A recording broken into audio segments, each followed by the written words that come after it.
Hey guys, welcome back to my channel. In today's video, I'm going to show you poke feature is back on Facebook. How to use it. The poke feature is back on Facebook, and in the video I will show you exactly how to poke someone on Facebook using an iPhone. First, let's be clear about what this is. The poke feature is a fun way to get someone attraction on Facebook without sending a message, just a light tap that says, "Hey, hi, I am here." Open the Facebook app and make sure you are logged into your account on your iPhone.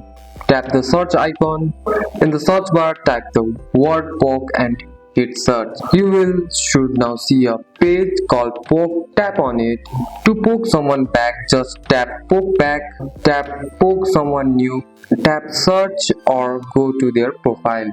Go to the friend's profile, tap the three dot button, and if the poke option appears, tap poke. Once you poke someone, you will get a notification saying you poked them. They can poke you back, ignore it, or start conversation. If you don't see the poke feature right away, don't worry. Facebook is scrolling it out slowly, so make sure your app is fully updated from the app store. And that's it. That's all for today's video, guys. If you found this video helpful, drop a like and subscribe for more videos. Thanks for watching. See you in the next one.